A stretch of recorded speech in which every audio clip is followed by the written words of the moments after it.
On OSRC News at 7, Ondo State Government makes appreciable progress along Okearo Idori Project Corridor. Akure residents demand urgent government repair of dangerous road hole. DSS files 3-count charge against ex-Kaduna State Governor El Rufai. And from the foreign scene, Israel strikes claim 11 lives in Gaza.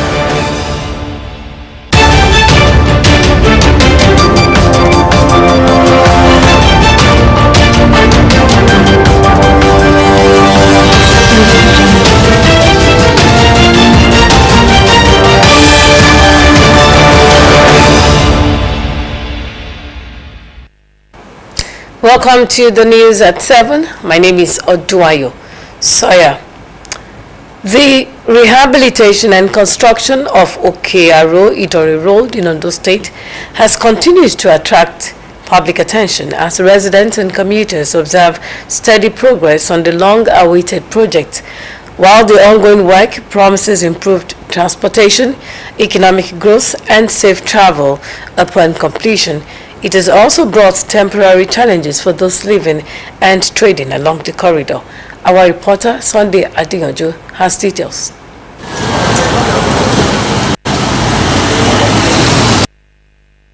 This rehabilitation and construction of Okearo Idori Road in Ondo State is progressing steadily.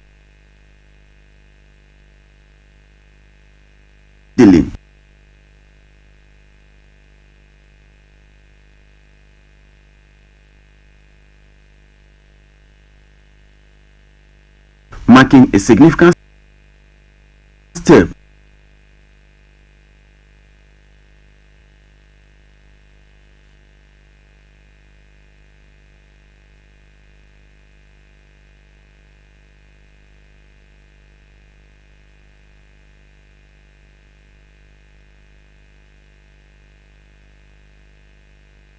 connectivity.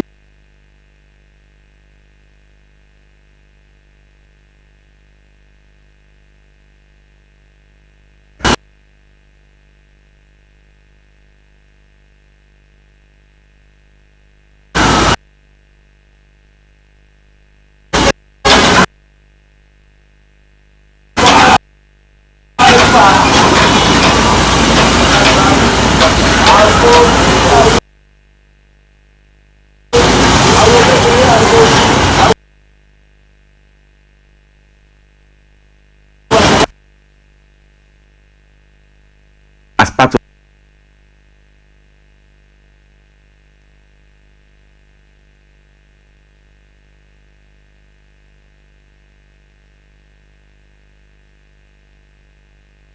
development has altered the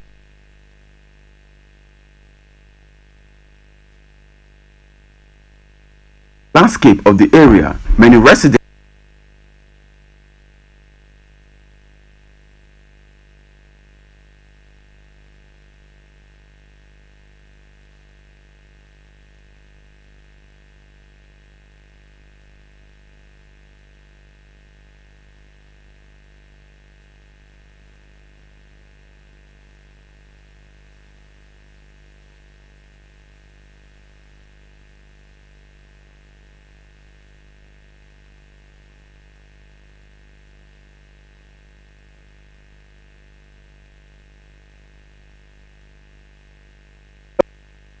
development, describing the project as a long-term investment that will benefit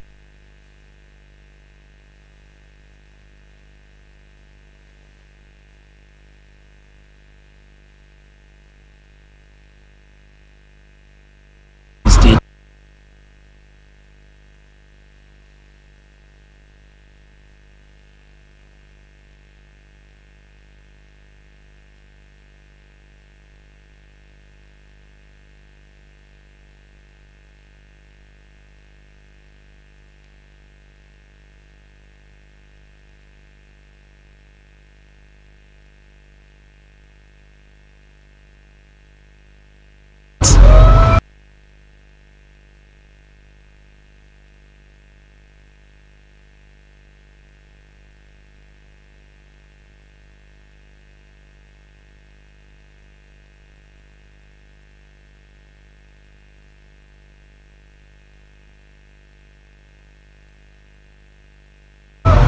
our government,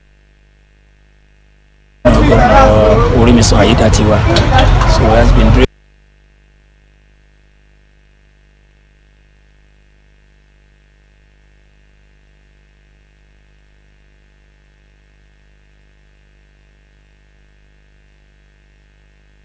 for us in this Okara, because this road already is not good.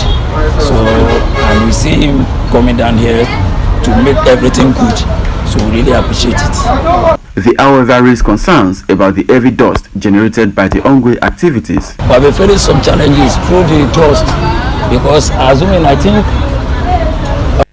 these are people that they are doing the work should be at least help us to wet the dust. So because of the dry season stuff. Traders also lamented the challenges they currently face in displaying their goods and services.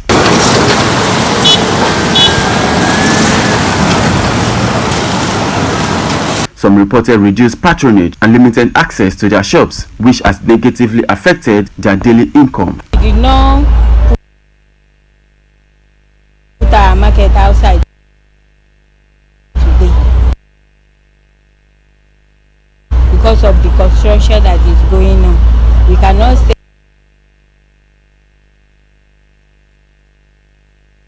we can.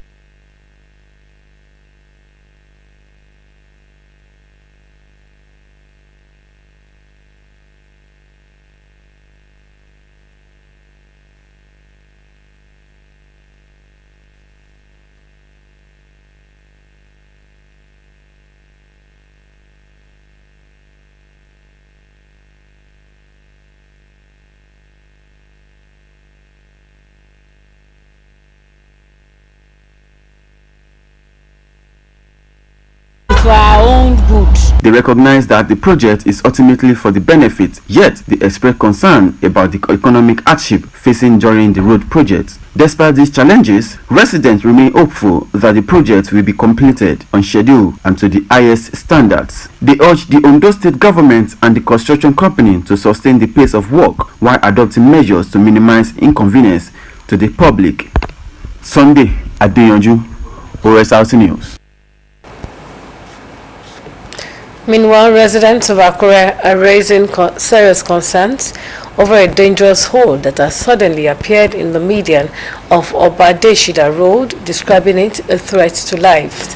The large opening along the major stretch, frequently used by commuters, traders, students, and commercial drivers, has sparked anxiety and often disrupts the smooth flow of traffic. Adeomitai will report on how the damage is affecting residents, the dangers it poses, and the growing calls for urgent intervention.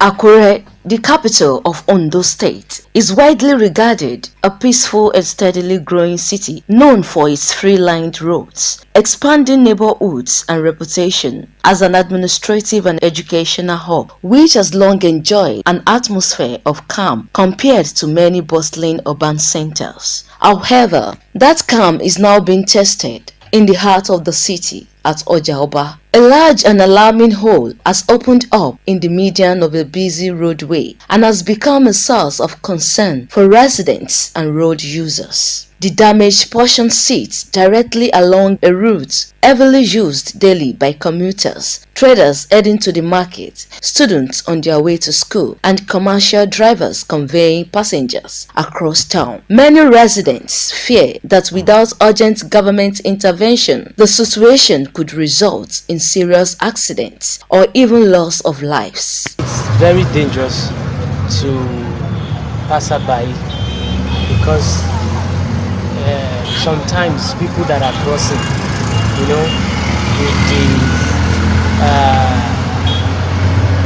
it might not be, it might be something that they least expect.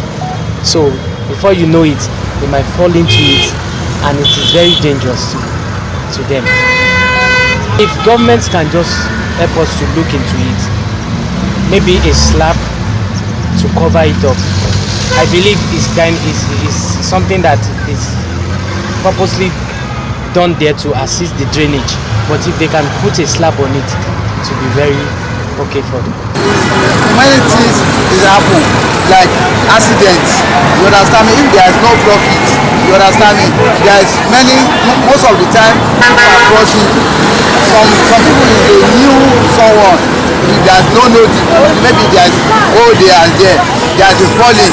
You understand me? And they are injured. It's good to close it, because if there is no close it, there is many accidents will happen. Some residents say the immediate concern is safety, stressing that a hole in the median of a busy road poses significant risks, especially at night or during heavy traffic.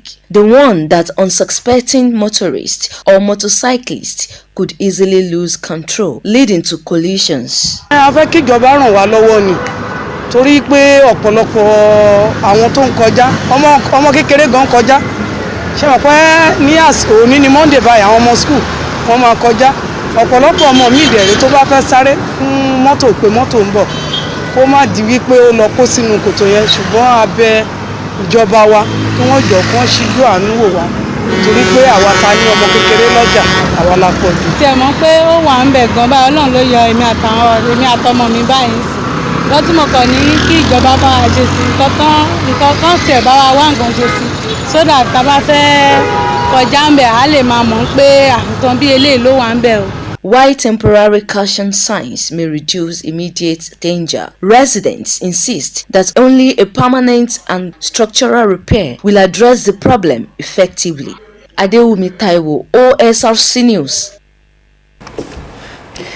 The federal government has directed all ministries, departments and agencies to enforce the 8-year tenure limit for directors and permanent secretaries following a new deadline set through the Office of the Head of Civil Service of the Federation.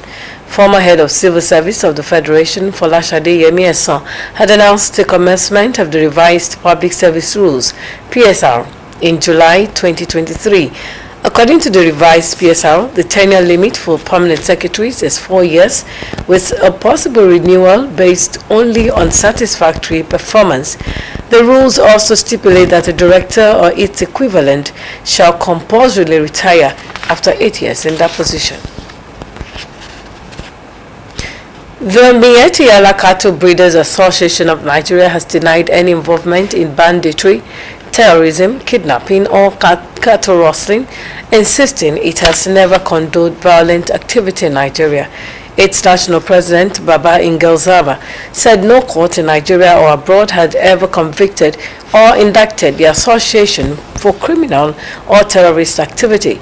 Ingel warned that international blacklisting of legitimate actors could result in economic losses, trade disruption, and further marginalization of vulnerable communities. He appealed to the Senate Committees on Foreign Affairs and on National Security and Intelligence to pass a resolution correcting what he described erroneous characterization and urged activation of parliamentary diplomatic channels to engage the U.S. Congress constructively. The association said it remains committed to national unity, constitutional order, peaceful coexistence, and cooperation with security agencies. And the United States has frozen the assets and properties of 8 Nigerians accused of having links to the Islamic State, Boko Haram, and Islamic State of Iraq and the Levant. This was contained in a 3,000-page document released by the United States Treasury's Office of Foreign Assets Control. The document also identified individuals sanctioned for cybercrime-related offenses and other security threats. It detailed individuals of other nationalities and entities whose assets had been frozen, serving as a reference tool, and provided notice of actions taken against specially designated nationals whose property and interests were blocked as part of counter-terrorism efforts. The pronouncement comes on the heels of recent recommendations by the U.S. Congress for visa bans and asset freezes on persons and groups accused of violations of religious freedom and persecution of Christians in Nigeria. Still ahead in the news concerns mount over lack of uniformity in petrol pump prices across filling stations in Akure. This and more after this break. Don't go away.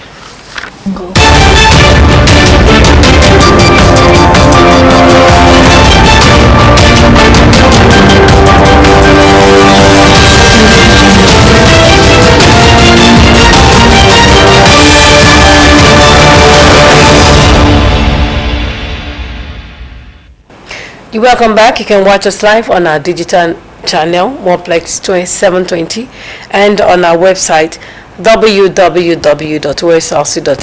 or follow us on Facebook at Osrc TV, and on YouTube you can subscribe to our channel Osrc TV Ondo. Concerns are mounting over the lack of uniformity in petrol pump prices across filling stations, despite a recent reduction in gantry price by the Dangote refinery. While some marketers have adjusted their prices downwards to reflect the 25 naira per litre cut, others have maintained previous rates, sparking debate about price competition and effectiveness of deregulation in Nigeria's petroleum sector. Joy Pius now completes the story. The recent decision by the Dangote refinery to reduce its petrol gantry price from 799 naira to 774 naira per litre was expected to bring some relief to consumers. The refinery communicated the 25 naira reduction to marketers, noting that the new rates took immediate effect. Flowing from the announcement, some filling stations across parts of the country began adjusting their pump prices to align with the ex-depot rates. However, in Akure, the reality appears mixed. While some stations now dispense petrol at about 820 naira per litre, others continue to sell between 834 naira and 850 naira per litre, retaining the same margins as when the ex-depot price stood at 799 naira. Observers note that when ex-depot prices previously increased, pump prices were adjusted almost immediately. The delay by some marketers in reflecting the recent reduction has raised questions among consumers. Many residents lamented what they described instability and inconsistency in pricing. The lack of uniform pricing, they say, creates confusion and places additional financial strain on households already grappling with economic challenges. What I see in petrol station in Ondo State is that different prices with different filling station. That is what I see. But before we buy fuel on a normal price. You know, it sounds so funny. You know, like I stay in Okea. Even in Okea Road, the price is different. You know, you get what I'm saying now. But if I want to buy like full tank, I have to go to where it's lesser than this place. And there's nothing like me. I'm a retired person. Just retired. It's not conducive. You have no choice. An economic expert, Olaolu Abankole, examined the broader implications of deregulation in Nigeria's downstream petroleum sector, particularly since the enactment of the Petroleum Industry Act. According to him, price differentials are largely influenced by factors such as distance from supply sources, transportation logistics, overhead costs, and operational expenses unique to each marketer. You recall in the past when the sector was fully regulated, the government will always fix a price that this is what you are going to sell your products, and that is the era of paying subsidy. But with the deregulation of the sectors, so there are so many issues that will determine what individual marketers sell its products. We also need to look at the provision of Petroleum Industry Act, which actually abolished what we call Petroleum Equalization Fund.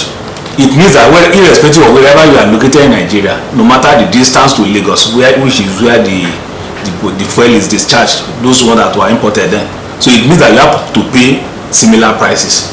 However, with the Petroleum Industry Act, it then means that the marketers, they are at liberty to sell at a price that they feel they'll be able to break even and at least make some dignified profit. The experts noted that in a full deregulated market, uniform pricing is unlikely as competition and cost structures vary across locations. Meanwhile, respondents are calling on government authorities to intensify efforts towards enhancing local refining capacity to reduce reliance on importation and stabilize prices in the long term. Everything is in the government's hand because Once our government say let them be selling it so amount, then we sell.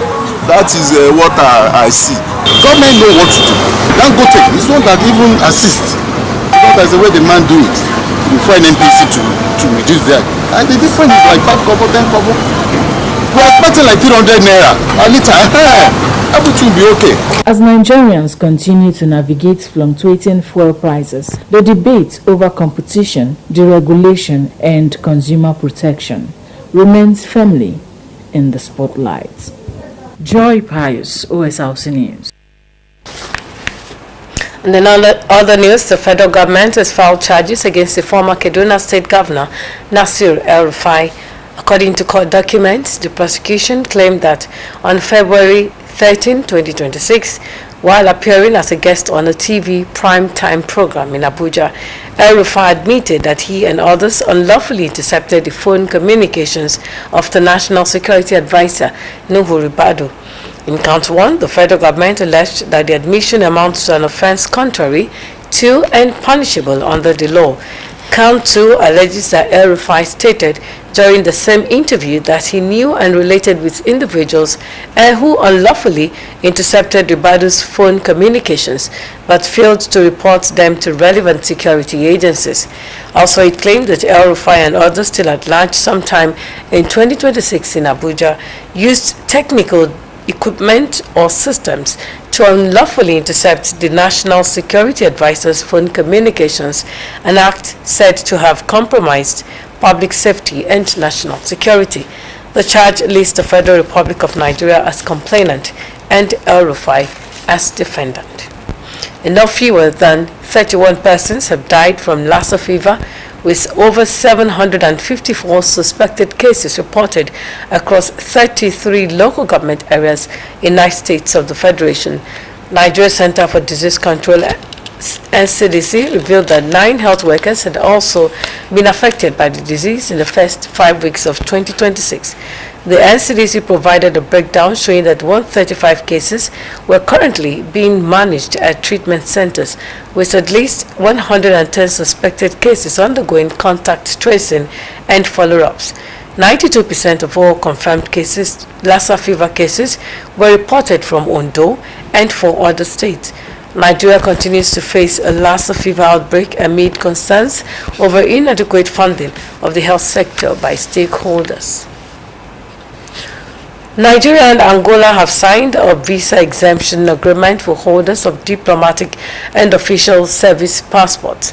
The agreement was signed on the sidelines of the 39th ordinary session of the heads of state and government of the African Union in Addis Ababa. Speaking at the signing ceremony, Minister of Foreign Affairs Yusuf Togar described the agreement as a long-awaited milestone that could deepen cooperation between the two countries. He said the signing was aimed at strengthening bilateral relations and easing official travel between both nations. Togar explained that the visa exemption would enable holders of diplomatic and official service passports to travel more freely between the two countries. And President Bola Tinubu has pledged Nigeria's support and commitment to the swift implementation of the provisions of the revitalized agreement on the resolution of the conflict in South Sudan. Tinubu said Nigeria collaborates with other countries in Africa in acknowledging the efforts and desire of the South Sudanese stakeholders and people for peace, sustainable development, and speedy resolution of the conflict. He urged African leaders to prevail on the country's stakeholders to prioritize the conduct of inclusive, peaceful, and transparent national elections. President Tinubu asserted that the recent launch of the Regional Partnership for Democracy by Nigeria in collaboration with development partners was part of the country's contribution to the resolution of the conflict in South Sudan and beyond. The president said the current state of insecurity and political tension in Sudan was hindering progress on several key transitional fronts, especially in the areas of security sector reforms and constitution drafting processes. On the foreign scene, Cuba is confronting one of its worst fuel shortages in decades, prompting a dramatic shift in Havana's transport landscape as classic cars give way to electric tricycles and bicycle taxis. Severe fuel scarcity has also triggered widespread power cuts, forcing drivers to charge vehicles whenever electricity is available, with some mounting solar panels to cope with grid failures. Electric tricycles now carry up to 8 passengers, functioning as makeshift buses, though fares remain expensive for many residents. The report is presented by Adilmi Taiwo. In Havana, the roar of classic engines is giving way to the arm of electric batteries and the rhythm of pedaling feet as Cuba faces one of its worst fuel shortages in decades. I used to be a driver. I used to drive a vintage car, but because of the petrol and oil situation, we had to find this alternative, a tricycle. There is no other way to keep the population moving. The fuel shortages have also led to severe power cuts, forcing tricycle drivers to charge whenever electricity is available. Some have mounted solar panels on their tricycles, hoping to stay on the road when the grid goes dark. Electric tricycles carrying up to 8 passengers have become the new buses. Now, bicycle taxis and electric tricycles are the modes of transportation that will be used here in Cuba. The bicycle taxi will be for local use, and the tricycle will be able to travel a long distance. Anything fuel-based is collapsing. For many, the indigenous transport allows them to continue to work, study, or reach hospital, but at cost. This transportation helps a lot economically, and it helps us get around. Without the other means of transportation we used to get around, we have to resort to this, and as a last resort to tricycles. But this is more expensive. For now, electric tricycles are keeping Havana moving, but they show how far this island has had to go just to keep on going. Adewumi Taiwo, Osrc News. 11 people have been killed in latest Israeli strikes in Gaza.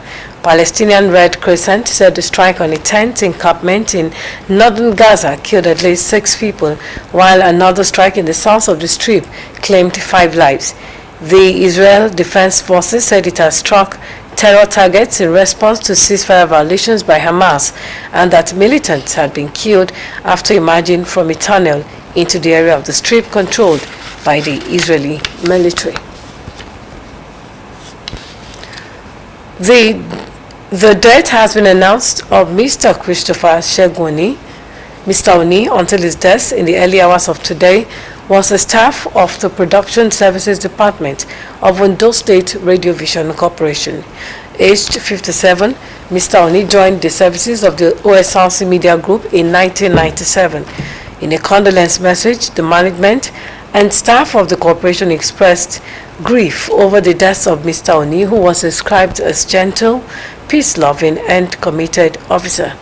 The management of the media group extends condolences to the family left behind, with a prayer that God grants the family the fortitude to bear the loss. And before we go, another look at the major stories. The Ondo State government is making remarkable progress along the Okaro-Idore Highway as commuters and other road users express optimism over the speedy completion of the project. Residents of Ondo State capital have called on the state government to urgently fix a dangerous hole in the median at Oba Deshida Road. And that's it on the news. Thank you so much for watching. Good evening.